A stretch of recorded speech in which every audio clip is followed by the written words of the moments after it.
Et bonjour, ceci fait suite à l'épisode 57 d'Electroniquez-vous, qui s'est terminé avec une espèce d'impulsion électromagnétique qui a foutu la merde, qui a fait démarrer l'oscilloscope, qui a déconnecté tout le Bluetooth de l'ordinateur, enfin bref, le gros bordel, et qui avait plus de mesure possible, parce que ce vieux transformateur ne sortait plus rien. Donc, ce qui était bien dans ces vieux transfos de l'époque, c'est que regardez, vous avez un beau porte-fusible, voilà. Ça a juste fait kaboum. Ça a juste fait kaboum le fusible, à cause des masses. C'est vrai que toutes les masses sur cet oscilloscope sont communes. Et donc, monsieur Cyberphone, il est présent, me dit, mais attends, en fait, on devait pas brancher l'une des deux masses. Donc, ce fusible est foutu. Alors, ce qui était bien à l'époque, c'est qu'il vous les fournissait dans la boîte. Ici, il y a deux petits portes-fusibles de rechange. Voilà. Il y en a qu'un, mais... Après, il y a plus de fusible, après. Hein. Après, il y a plus de fusible, hein. Donc, faut faire gaffe à ce qu'on fait. D'ailleurs, avant de le brancher, on fera tous les branchements basse tension avant de brancher la haute tension. Voilà. Donc, après, on met un gros morceau d'aluminium. Donc, ce qu'on va faire directement... Gros morceau d'aluminium, de quoi il me parle? À la Non, place alors ça non. Non, là tu sors, là. Non, on peut pas. Faut pas oublier qu'un fusible, c'est un élément de sécurité sur tous les appareils électriques. C'est pas pour le plaisir du perdre du fric qu'on en met. Vous voyez, Non, c'est plutôt pour votre propre protection. On l'a vu. Alors, hein, comme on est sur une petite vidéo bonus et que vous l'avez pas vu avant, je vous remets le disclaimer. Tuez-vous dans votre coin, électrocuez-vous. Ce n'est pas de ma faute.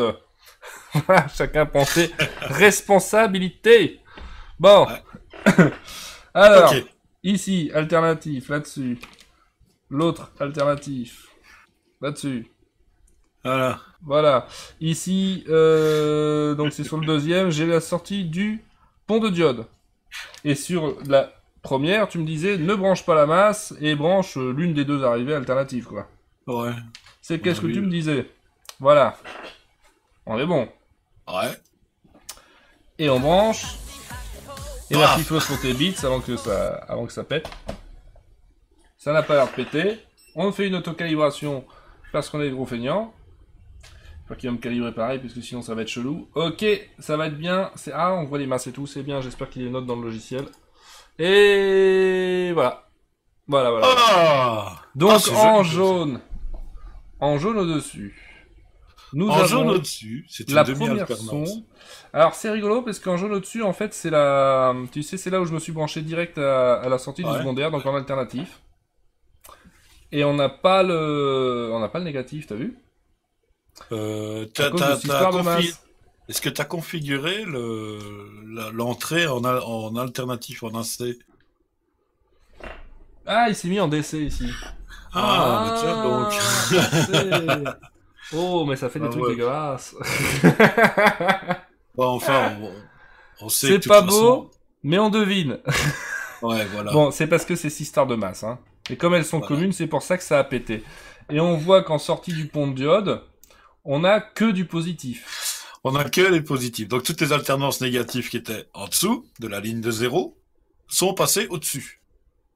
Dû au pont de diode. Et donc voilà. Ça a marché. Ça a marché. On voit les deux côtés. La commission juridique du studio Renegade te remercie de mettre ce message. C'est exactement ça, Virtanas. Et pas de Nelliger grillé, mais au moins vous aurez vu ça. Alors, on peut dire une petite astuce comme ça, vite fait. Ah, vas-y. Alors, il y a des appareils dans les voitures, par exemple. Bon, moi qui suis radioamateur, on peut, par exemple, mettre un pont de diode à l'entrée d'un appareil. Ce qui est pratique, c'est qu'on n'a plus de polarité. J'en ai installé, dans une voiture, t'as un plus-moins. Oui, tu parles de la batterie. Par exemple, je prends un émetteur CB, t'as un plus-moins. Il y a des gens qui arrivent à inverser le plus et le moins. Donc, après, ça fait de la fumée dans la voiture. Ah, tu fais le pont de diode juste pour qu'on s'en fiche du sens. Voilà. Oh, misère. D'accord. J'en ai câblé parce que... Oui, non, mais pourquoi pas. Des pas finis qui ont réussi à brancher à l'envers. N'empêche, c'est valide. Pont de diode. Oui. C'est valide. Bon, t'as une petite chute de tension, mais pas assez pour que ça pose problème, quoi. Oui, c'est pas les 0,3 volts ou le 0,7 qui vont faire quelque chose. Hein, donc... Ouais, voilà. On en profite. Enfin, c'est vrai que c'est rigolo comme anecdote. Ça peut être une protection rapide contre les inversions de tension. Sympathique. Non, les inversions de polarité. De polarité, pardon. Oui. Pourtant, je le sais, hein, je devrais penser à Star Trek, tu sais, à chaque fois qu'ils ont un problème, que ce soit avec une faille spatio-temporelle ou avec une nébuleuse, il suffit d'inverser la polarité. Hein. Ah ouais, pourquoi ils mettent des ponts de diodes aussi? Je sais pas, ils disent jamais comment. En fait, cette année, je me suis tapé toute l'intégrale de Star Trek, et à chaque fois qu'il y a un problème, dans toutes les séries, on inverse la polarité. On sait pas de quoi, mais on inverse la polarité, et tout se passe très bien. Ah oui, bah... Waouh, ça remonte à celle des années 60, hein, déjà. C'est là qu'ils ont commencé ce délire. Heureusement qu'on a inventé le cinéma. Ouais. Ouais. Bon, en tout cas, c'est fini pour ce petit épisode bonus.